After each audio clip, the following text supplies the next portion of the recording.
12 de agosto de 1840, plantación Magnolia Grove, Luisiana. Una noche en que la leche de la compasión humana se volvió veneno, y la mujer que alimentó a 50 niños blancos se convirtió en su verdugo.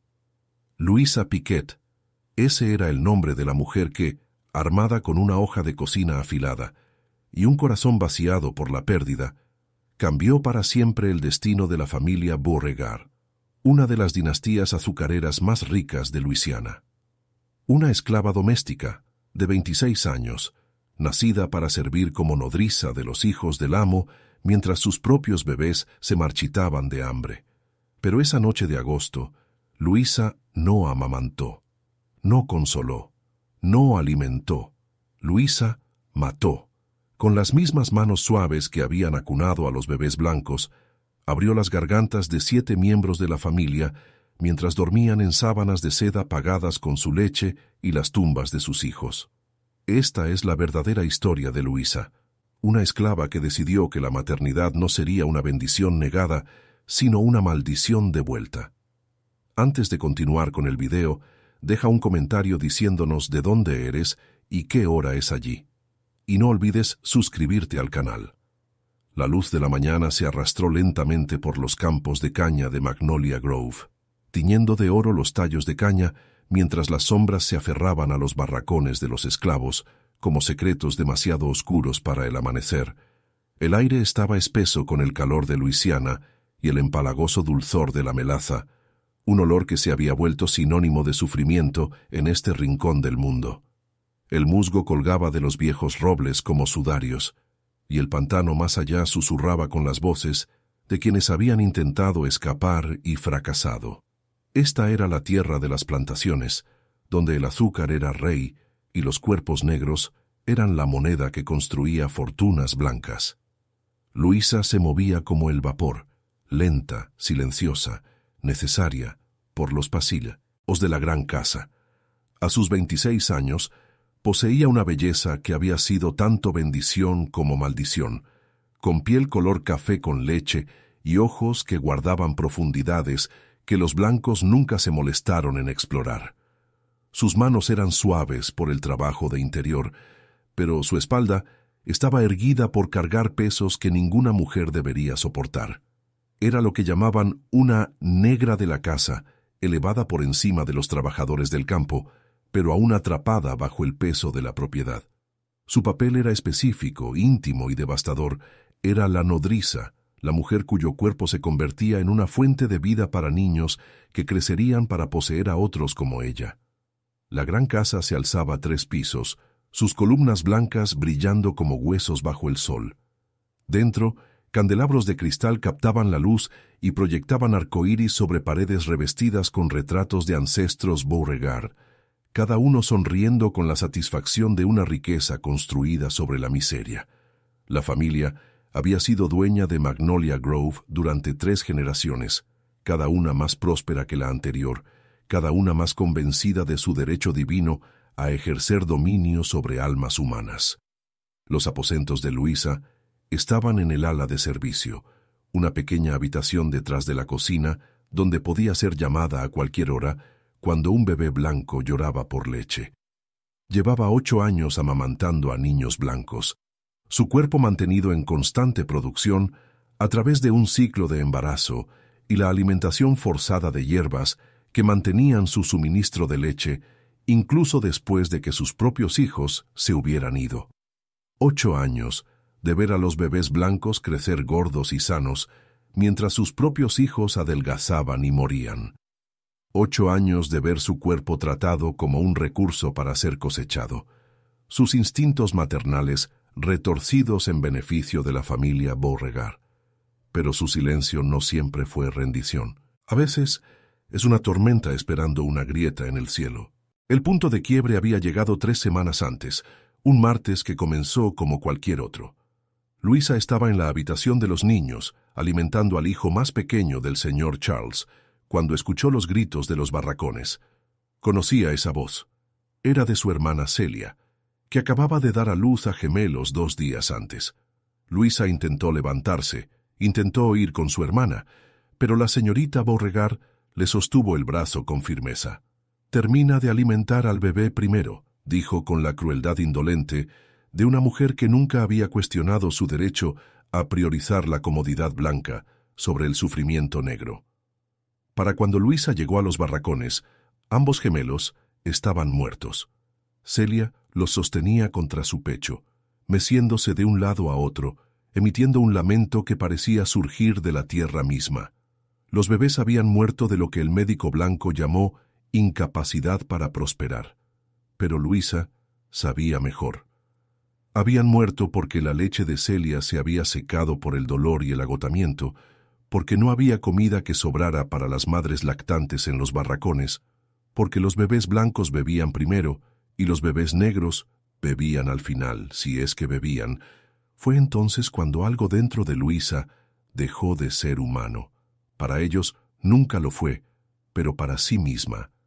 Empezó a planificar esa misma noche, sentada junto a los cuerpos de su sobrino y sobrina, viendo las lágrimas de Celia caer como lluvia sobre sus rostros inmóviles. Luisa había enterrado a 3 hijos propios a lo largo de los años, bebés que habían muerto mientras ella amamantaba a niños blancos, bebés cuyos nombres nunca fueron registrados en ningún libro, bebés que fueron notas a pie de página de la historia principal de la vida en la plantación. Pero estos gemelos eran diferentes. Sus muertes vinieron con testigos, con la indiferencia casual de la señorita Beauregard, con la comprensión de que ningún niño negro importaría tanto como uno blanco. No estaba rota, estaba ardiendo, lenta, controlada, esperando. La familia Beauregard estaba compuesta por 7 miembros que vivían en la casa principal.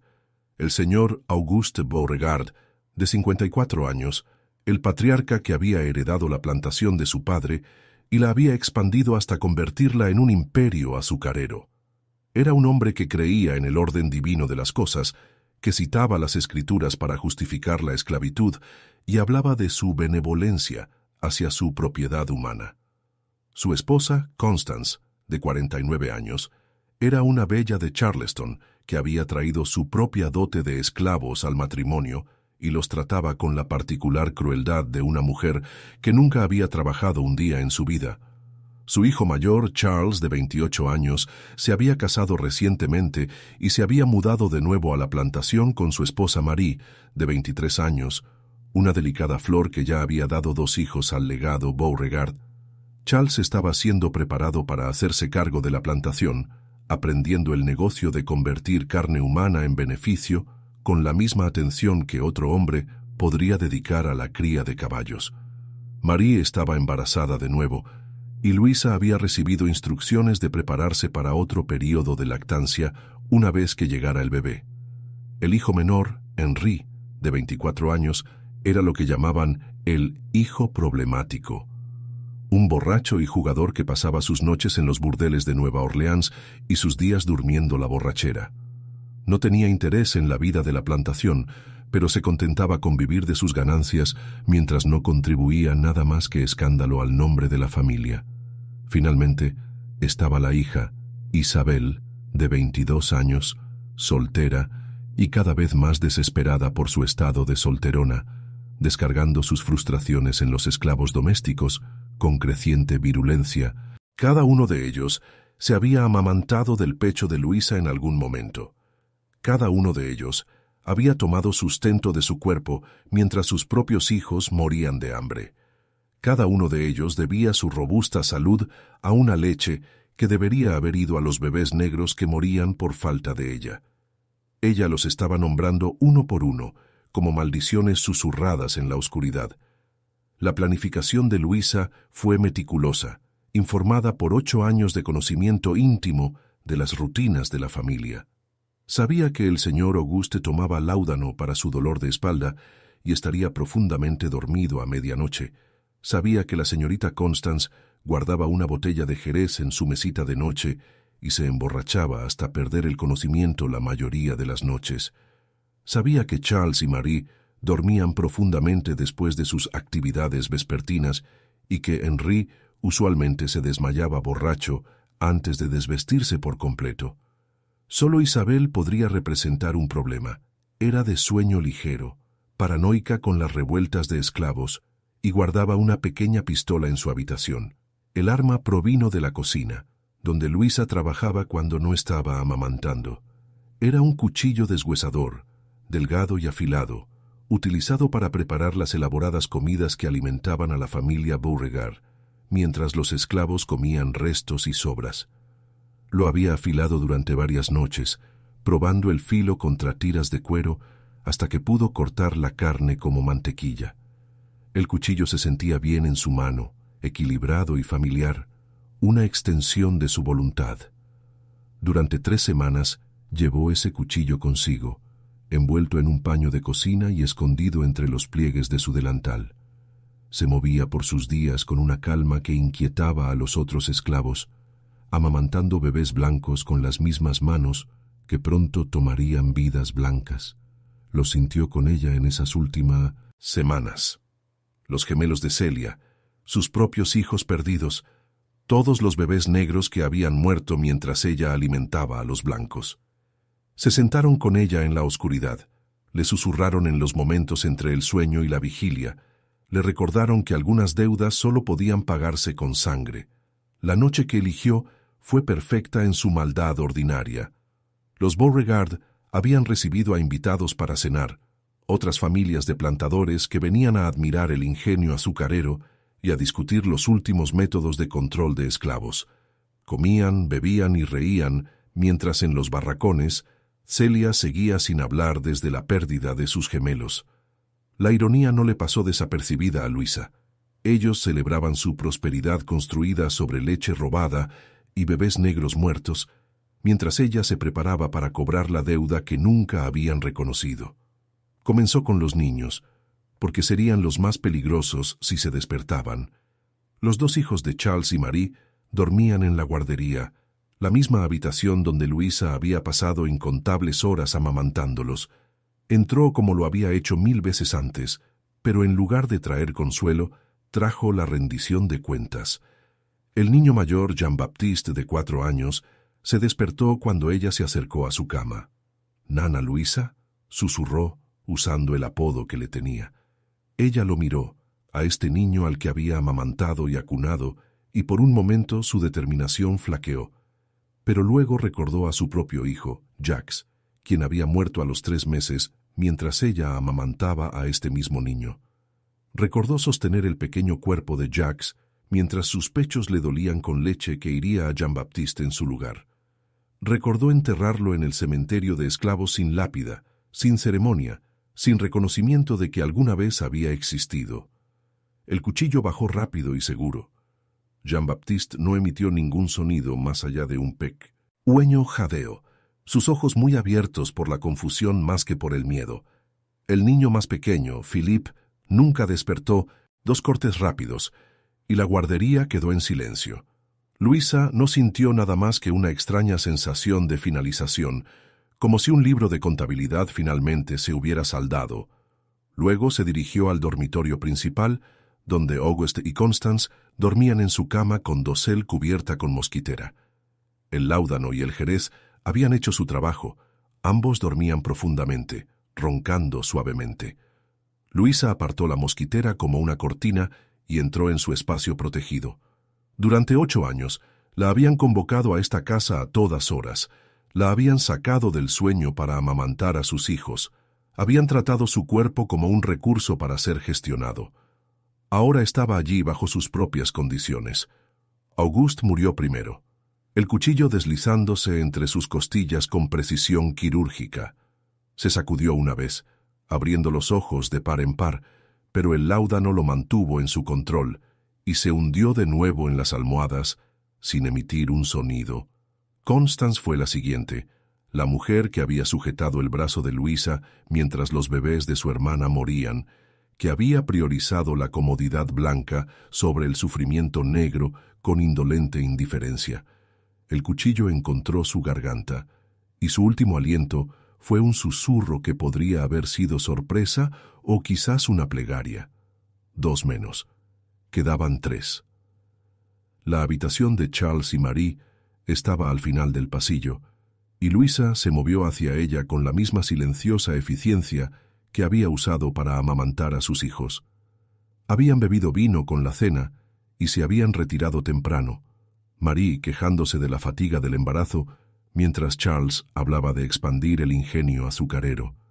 Dormían entrelazados, la cabeza de Marie sobre el hombro de Charles, la imagen de la dicha doméstica construida sobre los cimientos de la servidumbre humana.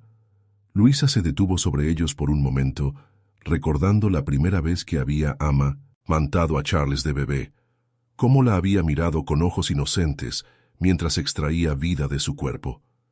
Ella tenía 17 años entonces, lamentando la muerte de su propia hija pequeña, que había fallecido de fiebre, mientras la atención de Luisa estaba dedicada a este niño blanco. Ahora Charles era un hombre, un padre, un amo de esclavos, perpetuando el sistema que había matado a sus hijos. El cuchillo encontró a Charles primero, luego a Marie, su sangre mezclándose en las sábanas como una comunión impía. Los ojos de Marie se abrieron brevemente, se encontraron con los de Luisa, y en ese momento hubo un destello de reconocimiento, una comprensión de que esto no era violencia aleatoria, sino justicia calculada. Luego se fue, y la habitación quedó en silencio, excepto por el tic-tac del reloj de la chimenea. 3 menos. Quedaban 2. Henry estaba en su estado habitual, desmayado borracho con su ropa puesta, una botella de bourbon volcada en el suelo junto a su cama. Olía a alcohol y tabaco, y al particular vicio de un hombre que nunca había conocido las consecuencias. Luisa también lo había amamantado, lo había visto crecer de un bebé exigente a un adulto derrochador que no contribuía con nada, pero lo tomaba todo. Su muerte fue casi anticlimática, un corte rápido en la garganta, y se desplomó hacia adelante sin siquiera despertar. 4 menos. Quedaba 1. Isabel era la peligrosa, y Luisa se acercó a su habitación con precaución extra. La puerta estaba cerrada con llave, pero Luisa conocía la llave de repuesto escondida debajo de la tabla suelta del suelo. Había limpiado esa habitación 1000 veces. Había memorizado cada escondite y secreto. La cerradura hizo un suave clic, y ella abrió la puerta con suavidad. Isabel estaba despierta. Se incorporó en la cama, la pistola ya en la mano, los ojos muy abiertos por el terror y la comprensión. Por un momento las dos mujeres se miraron a través de la habitación. La esclava que había amamantado a la familia y la hija que había engordado con esa leche robada. Sabía que este día llegaría, susurró Isabel, su voz firme a pesar de que la pistola le temblaba en la mano. Siempre supe que recordarías lo que nos habíais quitado. Luisa no dijo nada. No había palabras para este momento, ningún discurso que pudiera salvar la distancia entre ellas o explicar 8 años de dolor acumulado. Simplemente avanzó, e Isabel apretó el gatillo. El disparo falló. La pólvora quemó el hombro de Luisa, pero no logró detener su avance. Isabel intentó recargar con las manos temblorosas, pero Luisa ya estaba allí. El cuchillo encontró su objetivo antes de que se pudiera disparar el segundo tiro. La última palabra de Isabel fue, «por favor». Pero la misericordia no era lo que Luisa llevaba en sus manos. 5 menos. Cuentas saldadas. Se quedó en el silencio de la gran casa, rodeada por los cuerpos de la familia a la que había alimentado y servido. El reloj de péndulo del pasillo dio las 12, marcando el final de un día y el comienzo de otro. En unas pocas horas, los esclavos domésticos descubrirían la masacre y su tiempo habría terminado. Pero por ahora estaba a solas con su ajuste de cuentas. Luisa caminó hacia la guardería una última vez, mirando a los niños que había matado. No sintió remordimiento, solo una extraña sensación de equilibrio restaurado. Estos niños blancos habían bebido su leche mientras los bebés negros morían de hambre. Ahora eran iguales en la muerte, todos ellos devueltos a la tierra a la que no le importaba el color de su piel. No intentó huir. Cuando la cocinera descubrió los cuerpos al amanecer y dio la alarma, Luisa estaba sentada en la cocina, todavía con su vestido manchado de sangre, todavía sosteniendo el cuchillo. Lo había lavado cuidadosamente y lo había vuelto a colocar en su cajón, como si simplemente estuviera terminando sus deberes. Los hombres blancos que vinieron a arrestarla la encontraron serena sin resistencia, casi en paz. ¿Por qué?, exigió el sheriff Thibodeau, mirando a esta pequeña mujer negra que había destruido a una de las familias más prominentes de la parroquia. ¿Por qué hiciste esto? Luisa lo miró con ojos que contenían 8 años de leche robada y bebés muertos. Tomaron el alimento de mis hijos, dijo simplemente. Así que yo tomé a los suyos. El juicio fue una conclusión inevitable. Ningún jurado blanco en Luisiana perdonaría a una esclava que había asesinado a toda una familia blanca, independientemente de las circunstancias. No querían oír hablar de bebés negros muertos, o leche robada, o la agonía particular de ver a tus propios hijos morir de hambre mientras amamantabas a los blancos. Querían justicia rápida, un mensaje claro de que tal rebelión no sería tolerada. Luisa se sentó durante el proceso en silencio, tal como había permanecido en silencio durante 8 años de servicio. El fiscal la pintó como un monstruo, una salvaje que había devuelto la bondad cristiana con violencia ingrata. El abogado defensor, designado por la corte, solo ofreció que ella estaba claramente insana. ¿Qué otra cosa podría explicar tales acciones? Pero Luisa no estaba insana. Era una madre que había calculado el coste y encontró el precio aceptable. Cuando se le preguntó si tenía alguna palabra final, se puso de pie y habló con la misma tranquila autoridad que había usado para cuidar niños. Amamanté a 50 bebés blancos mientras los míos morían de hambre, dijo. Di mi leche, mi cuerpo, mi maternidad a niños que crecerían para poseer a otros como yo. Cada niño blanco que vivió gracias a mi leche fue comprado con la muerte de un niño negro. Simplemente saldé las cuentas. La sentencia fue muerte en la horca, para ser ejecutada públicamente como advertencia a otros esclavos. Luisa recibió el veredicto con la misma calma que había mostrado durante todo el juicio. Había hecho lo que vino a hacer, el resto era solo procedimiento. En la mañana de su ejecución, el 15 de septiembre de 1840, la plaza del pueblo en Baton Rouge se llenó de espectadores ansiosos por ver la justicia cumplida. Vinieron esperando presenciar la muerte de un monstruo, pero lo que vieron fue una pequeña mujer negra que caminó hacia el patíbulo con serena dignidad, la cabeza en alto, los ojos fijos en algo más allá de su comprensión. El predicador le ofreció rezar con ella, pero Luisa se negó. Había hecho las paces con Dios y lo encontró falto. ¿Qué clase de deidad permitía que los bebés murieran de hambre mientras otros se atiborraban de leche robada? Cuando le colocaron la soga alrededor del cuello, miró a la multitud de rostros blancos y pronunció sus últimas palabras. «Recuerden mi nombre», dijo. «Luisa Piqué. Recuerden que fui madre antes de ser su esclava». La trampilla se abrió y ella cayó en la leyenda. Pero la muerte no fue el final de la historia de Luisa. En cuestión de semanas, los susurros comenzaron a extenderse por los barracones de esclavos de Luisiana y más allá. Hablaban de la nodriza que había saldado las cuentas, que había hecho que las familias blancas pagaran las muertes de los niños negros con su propia sangre. Su historia viajó por las redes clandestinas que conectaban plantación tras plantación, llevada por trabajadores del campo y esclavos domésticos, capataces y artesanos, todos los cuales entendían el horror particular de ver a los niños negros morir mientras los blancos prosperaban. Se convirtió en una advertencia y una inspiración, prueba de que incluso las formas más íntimas de opresión podían convertirse en armas de resistencia. Las nodrizas de todo el sur comenzaron a mirar a sus pupilos blancos con nuevos ojos, recordando a sus propios hijos perdidos, calculando sus propias deudas. Algunas hablaban de encontrar cristal en su leche, de bebés blancos que enfermaban misteriosamente después de amamantar, de extraños accidentes que les ocurrían a los niños que se veían obligados a alimentar. Las autoridades intentaron suprimir la historia, pero era demasiado tarde. Luisa Piqué había demostrado que las violencias más íntimas de la esclavitud podían responderse con una venganza íntima, que la mujer que nutría también podía destruir, que el amor maternal podía convertirse en furia maternal cuando se llevaba más allá de los límites de la resistencia.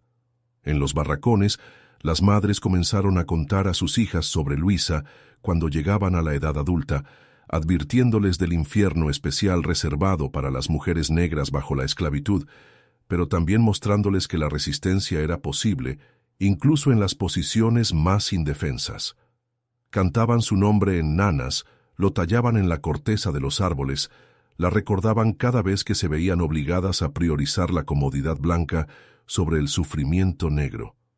Años más tarde, durante la Guerra Civil, los soldados de la Unión encontrarían extraños santuarios en barracones de esclavos abandonados, colecciones de ropa de bebé y biberones vacíos, pequeñas tumbas marcadas solo con las iniciales LP. Los esclavos liberados que quedaron les contarían a los soldados sobre la nodriza que saldó las cuentas, que hizo que las familias blancas pagaran con sangre lo que habían robado en leche. Hoy los historiadores debaten si Louisa Piquet fue una persona real o una figura compuesta, un símbolo creado por la comunidad esclavizada para encarnar su resistencia a una de las prácticas más crueles de la esclavitud.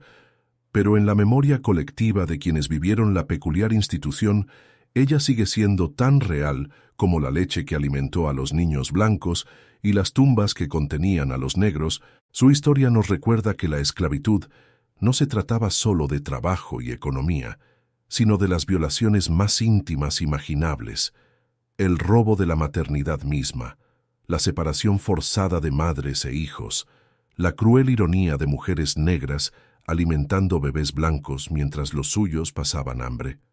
Nos recuerda que la resistencia adoptó muchas formas, desde lo sutil hasta lo espectacular, y que a veces las personas más indefensas encontraron las formas más devastadoras de contraatacar.